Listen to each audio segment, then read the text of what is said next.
सरोकार। नमस्कार, आप देख रहे हैं प्राइम टीवी और मैं हूं आपके साथ मुस्कान अजमानी। तो पिछले कई दिनों से यूपी एसटीएफ अपनी कार्रवाई को लेकर चर्चा में रहा है।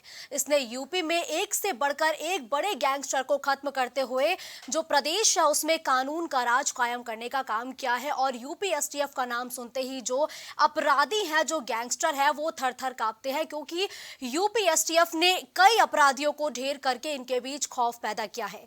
तो आज वहीं यूपी एसटीएफ के एडिशनल एसपी विशाल विक्रम सिंह हमारे साथ प्राइम टीवी के स्टूडियो में मौजूद है। सर, मैं आपका प्राइम टीवी पर पहले तो बहुत बहुत स्वागत करती हूं। देखिए विशाल जी, जब भी एसटीएफ का जिक्र होता है तो अपराधियों के हौसले पस्त हो जाते हैं, वो थर थर कांपने लगते हैं। ऐसे में सर, यूपी एसटीएफ किस तरीके से काम करती है? यूपी एसटीएफ का बहुत ही गौरवशाली इतिहास रहा है। 98 से लेकर अब तक ऑर्गेनाइज क्राइम को टैकल करने के लिए यूपी एसटीएफ बनाई गई थी। इसका मैंडेट था और धीरे धीरे और सारी चीज़ें जो ऑर्गेनाइज क्राइम की श्रेणी में आती हैं उस पर भी यूपी एसटीएफ ने काम करना शुरू किया, जैसे organised examination fraud, syndicates, cyber crime, wildlife, apart from जो हमारा ओरिजिनल मैंडेट था। तो हम हर वो चीज़ जो कि ऑर्गेनाइज रूप से हमारे समाज को, हमारे लोगों को क्षति पहुंचाती है, अपराध की श्रेणी में आती है, उसके खिलाफ इंटेल गैदर करते हैं, कार्रवाई करते हैं। देखिए सर, तकरीबन 5 से 6 साल तक आप एसटीएफ में लगातार अपनी सेवाएं दे रहे हैं और जाहिर सी बात है कि आपने कई ऑपरेशंस में भी महत्वपूर्ण भूमिका निभाई होगी। आपके मुताबिक सबसे टफेस्ट ऑपरेशन या यूं कहें एनकाउंटर आपका कौन सा था? जो मेरा पहला एनकाउंटर था वो लखीमपुर खीरी में हुआ था। उस समय का one of the most wanted fugitive थे बग्गा सिंह। 2012 में वो पुलिस कस्टडी से एक कांस्टेबल की हत्या करके और तब से फरार था तकरीबन 7-8 सालों तक।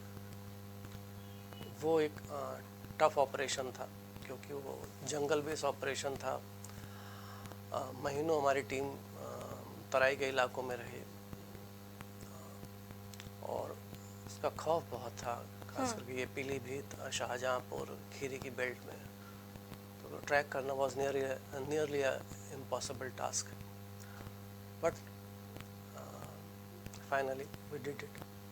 अच्छा देखिए, एनकाउंटर से पहले जाहिर सी बात है कि आप लोग तैयारियां बहुत सारी करते होंगे, डिटेल इकट्ठा करना कि कहाँ पॉसिबिलिटी है कि कोई आपका जवान ना घायल हो। ऐसे में किस तरीके से एनकाउंटर के पहले आप तैयारियां करते हैं? ज़रूरी नहीं है कि हर केस में ये encounter is what actually happens on the side. हम तो बेसिकली ट्राई करते हैं कि सारे इंटेल गैदर करके, चाहे वो इलेक्ट्रॉनिक हो, डिजिटल हो, मैनुअल हो, टू ट्रैक द क्रिमिनल और टू अरेस्ट हिम। बट जब दे डिफाई, जब वो पुलिस को चैलेंज करते हैं, जब वो फायर करते हैं, तब इन पुलिस या एसटीएफ की तरफ से फायर होता है और तो फिर ये चीज़ें होती हैं। देखिए, अभी आपने जिक्र किया है कि बग्गा सिंह का एनकाउंटर अभी तक आपके जहन में कहीं ना कहीं ताज़ा है, क्योंकि उसमें काफ़ी ज़्यादा चैलेंजेस थे। आप एक लंबे समय तक जंगल में भी रहे थे। उस दौरान आपने किस तरीके से सब कुछ चीज़ों को मैनेज किया, क्योंकि जंगल में रहकर किसी एक ऑपरेशन को अंजाम देना काफ़ी मेहनत और बड़ा काम होता है। जी हाँ, बिल्कुल।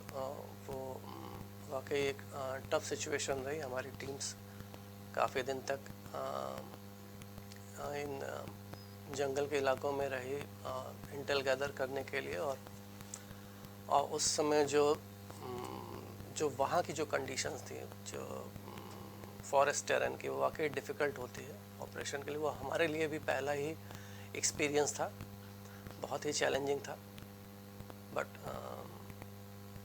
This is what we have been trained for as a police personnel, as a police officer. तो वो ट्रेनिंग, वो एक्सपीरियंस और with the grace of God हमको सफलता मिली। ठीक है, देखिए विशाल जी, अगर हम आपकी जर्नी पर एक नज़र डालें तो 2001 से आप लगातार अपनी सेवाएं दे रहे हैं। ऐसे में यूपीएसटीएफ में जब आपने सोचा कि जाना चाहिए तो घर वालों का सपोर्ट किस तरीके से मिला, और आखिर आपने मन कब बनाया कि नहीं अब तो मैं यूपीएसटीएफ में जाऊंगा और अपराधियों के जैसे हौसले थर थर कांपेंगे? ये जब मैं एज एडिशनल एसपी प्रमोट हुआ 2017 में, तब एसटीएफ में मेरे सीनियर बॉस जो हैं मिस्टर अमिताभ यश सर, जो अभी एडीजी एसटीएफ हैं, he gave me a call कि मैं एसटीएफ में आ जाऊँ। फिर मैंने फैमिली से शेयर किया, वाइफ से शेयर किया, दे ऑल अग्रीड। और sir is a real legend.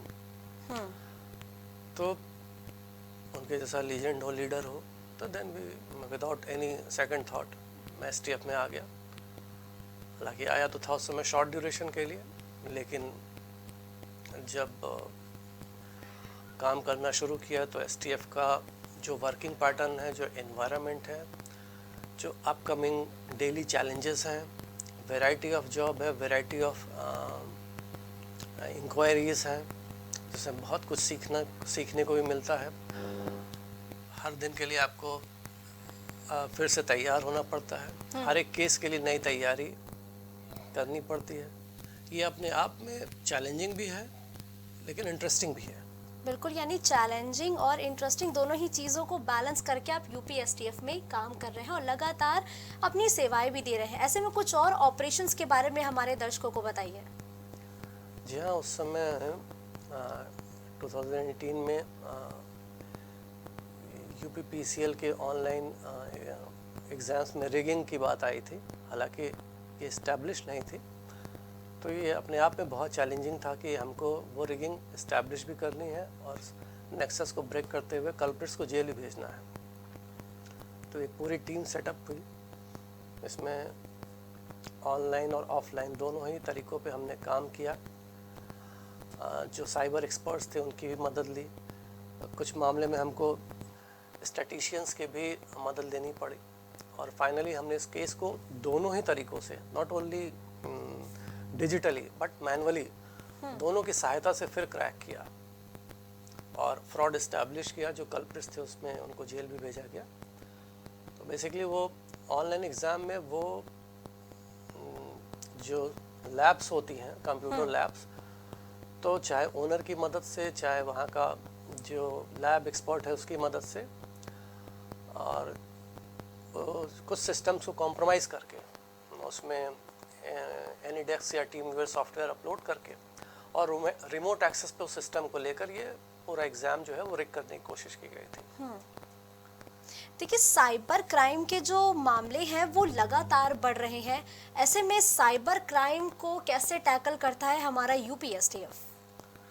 जी बिल्कुल, हम साइबर में हमने बहुत ही एक्सपर्टीज़ कम समय में हासिल की है।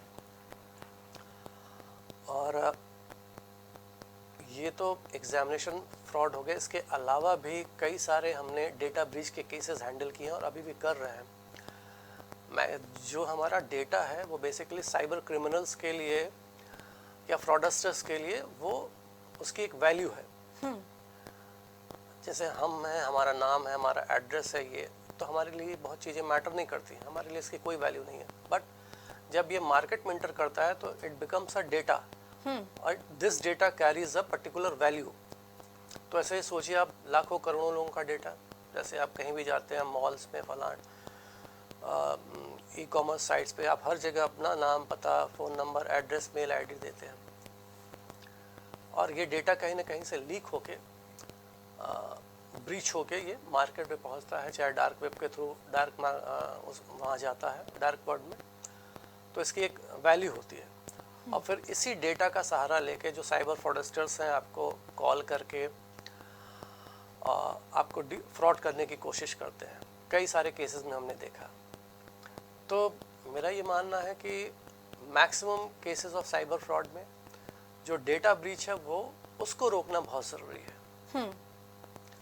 कई हमने इंश्योरेंस के फ्रॉड्स जो क्रैक किए उसमें भी डेड पीपल के इंश्योरेंस कराए गए थे, ऐसे ही डेटा ब्रीच करके। कई केसेस में इम्पर्सोनेट करके लोगों के साथ साइबर फ्रॉड किया गया। तो बहुत लंबी लिस्ट है। देखिए, साइबर क्राइम की जब हम बात करते हैं तो कई केसेस ऐसे होते हैं जिसका कनेक्शन कहीं ना कहीं फॉरेन से भी जुड़ा होता है। तो ऐसे में आप अगर कोई फॉरेन कंट्री का केस है तो उस पर किस तरीके से जो हमारी यूपीएसटीएफ है वो काम करती है?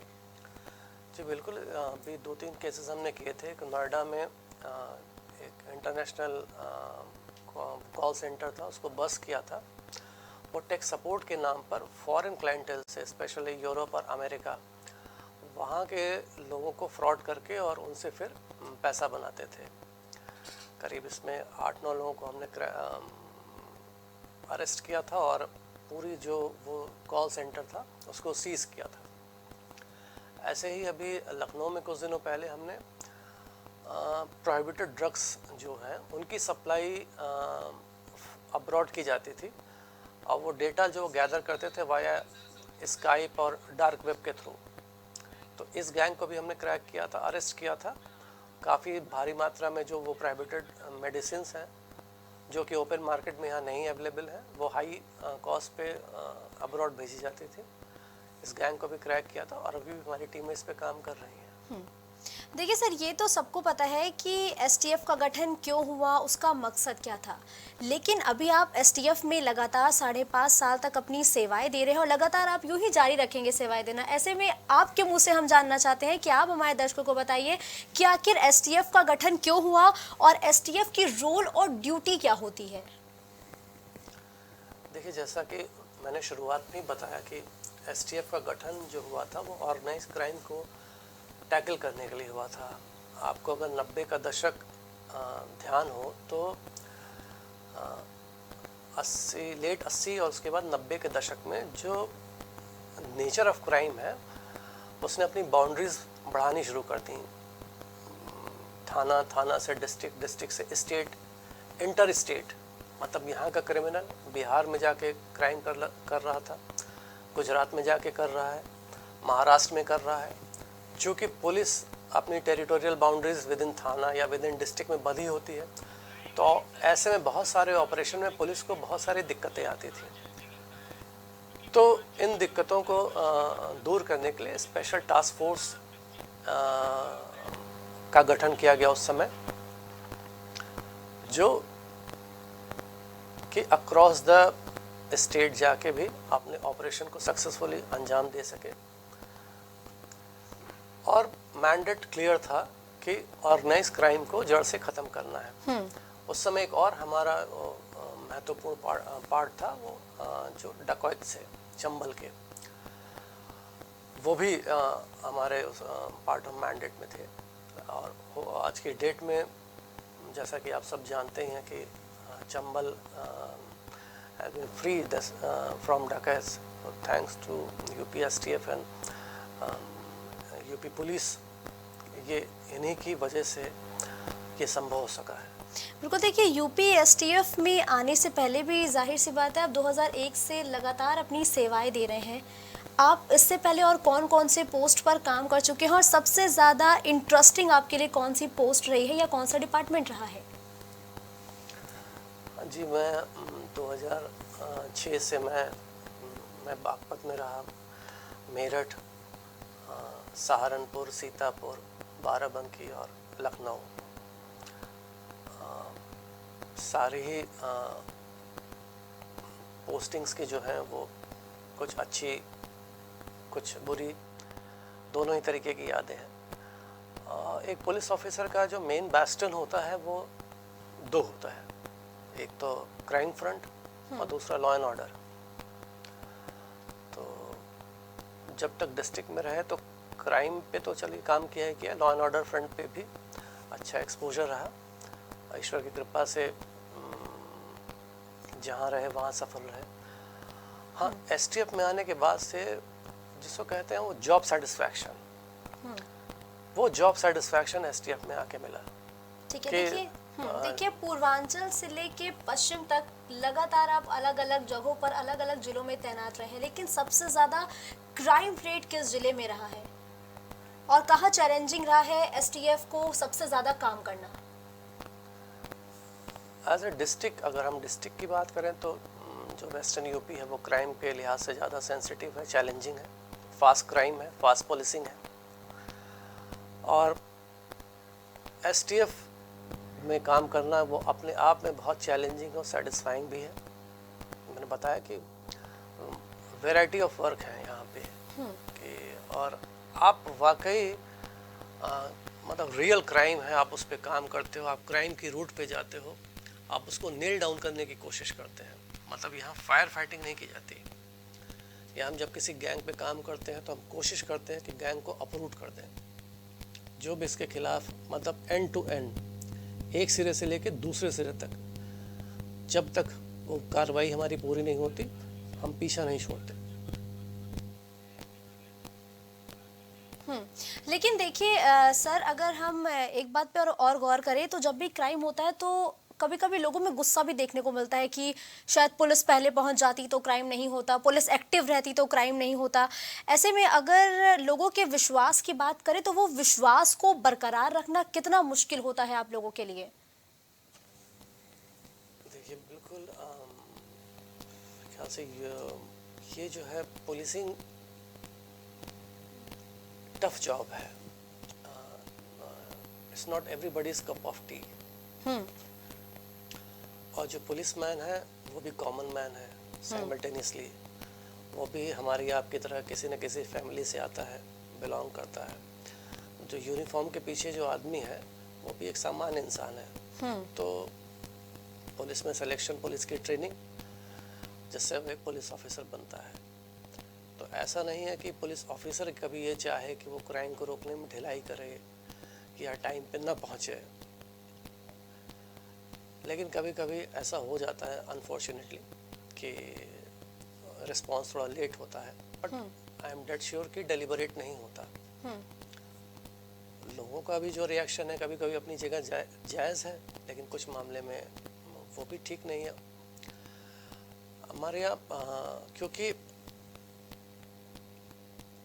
कभी कभी जो रीज़न होता है, जैसे क्राइम के पीछे एक रीज़न फैक्टर होता है, वो आप वाया एक थॉरो इन्वेस्टिगेशन होती है जिसके थ्रू आप काम करते हो। और simultaneously each and everything can not be made public. हर चीज़ें पब्लिक को शेयर भी नहीं की जा सकती, बताई भी नहीं जा सकती हैं। But we are meant for the protection of the public, to uphold the constitution of India and nothing more than that. देखिए, अभी आपने परिवार का जिक्र किया तो ये तो रही आपके प्रोफेशनल लाइफ की बात। अगर हम आपके परिवार पर जाएं तो क्या आप अकेले ही अपने परिवार से जो यूपी एसटीएफ या पुलिस में अपनी सेवाएं दे रहे हैं, या फिर कोई और भी मेंबर है जो आपका इंस्पिरेशन बना, फिर आपने सोचा कि नहीं अब तो मैं जनता के लिए ही काम करूंगा? देखिए, जो बैकग्राउंड है मेरा, मैं जौनपुर का रहने वाला हूँ। मेरे गांव का नाम माधोपट्टी है, जो कि बहुत फेमस गांव है। और कई सारे class 1 officers including IAS, IFS, IPS हमारे घर खानदान गांव के रहे हैं। वो बैकग्राउंड था जिसने मुझे इंस्पिरेशन दी। फादर मेरे बिजनेसमैन रहे हैं, उन्होंने मुझे बहुत इंस्पायर किया। मदर का भी सपोर्टिव रोल था। बाकी ईश्वर की कृपा से फिर हम लोग यहाँ तक पहुँचे। अभी आपने बताया कि अमिताभ यश जी के साथ काम करना काफ़ी चैलेंजिंग भी था, मज़ेदार भी था। और हर एक इंसान से हम कुछ ना कुछ ग्रैब करते हैं, चाहे वो छोटा हो या बड़ा ही क्यों ना हो। तो आपने उनसे क्या कुछ ग्रैब किया और उनके काम करने का तरीका कैसा है? Is a very silent person, very silent worker, बहुत कम बोलते हैं और किसी भी अप्स एंड डाउन्स में बहुत नॉर्मल रहते हैं। तो आप जब भी देखोगे किसी भी बड़े शख्सियत या बड़ी personality, they react less, very less. और he is always supportive, not only for me but for the entire STF unit. In fact, I want to say for the entire police force. He always means business. ठीक है। Crime, criminal, crime front. देखिए, अभी तो आप UP STF में हैं, लेकिन police में भी आपने अपनी सेवाएं दी हैं, क्राइम को कम करने का काम किया है, क्रिमिनल्स को पकड़ने का काम किया है। और आपने बताया कि जो पश्चिमी यूपी है, जिससे अगर हम राजनीति से जोड़े तो उसको जाटलैंड कहते हैं, वहाँ क्राइम सबसे ज़्यादा है। लेकिन क्राइम का जो रेट है वो सबसे कम किस जिले में है जहाँ पर अभी तक आपने काम किया है? अब देखिए, ऐसे तो बता पाना मुश्किल है, ये तो डेटाबेस एनालिसिस है। मैं बल्कि ऐसे बताना ठीक है, जैसे ये पूर्वांचल की तरफ जो है वो क्राइम कम तो नहीं कह सकते, बट जो नेचर ऑफ क्राइम है वो थोड़ा सा स्लो है। वेस्ट में फास्ट है, उसका रीज़न है उधर एनसीआर जोन भी है, क्रिमिनल्स का मूवमेंट उधर फास्ट होता है। मैं वहाँ क्राइम किया कहीं पे बुलंदशहर या नोएडा में, फिर वो दिल्ली निकल गया, हरियाणा निकल गया, पंजाब निकल गया, तो police has to be always on toes. बाकी क्राइम कम कहाँ पे है, ये तो एक डेटाबेस एनालिसिस है। बिल्कुल। अच्छा, जब आप लगातार हर एक जिलों में आपका ट्रांसफ़र होता होगा तो केसेस की तो भरमार होती होगी, फाइल्स बहुत आती होंगी। ऐसे में क्या कभी किसी तरीके का आप पर प्रेशर बनाया गया कि नहीं आप ये फाइल्स दबा दीजिए या इस केस को रफा दफा कर दीजिए? क्या कभी आपने ऐसी सिचुएशन भी फेस की है? वो सारी सिचुएशन जो एक पुलिस ऑफिसर की लाइफ में आती है, मोर और लेस अब तक की नौकरी में वो फेस कर चुका हूँ। बट कीपिंग इन माइंड कि सही क्या है और गलत क्या है, और लीगली सही क्या है प्रिसाइसली, और गलत क्या है, एक वो लाइन है, तो उस लाइन को ही सामने रख के फिर काम करता हूँ। ऐसा कभी मुझे याद नहीं पड़ता कि ऐसा कोई प्रेशर आया हो। आया होगा तो बहुत ध्यान नहीं दिया होगा। कोशिश ये करते हैं कि जब करें तो सही करें।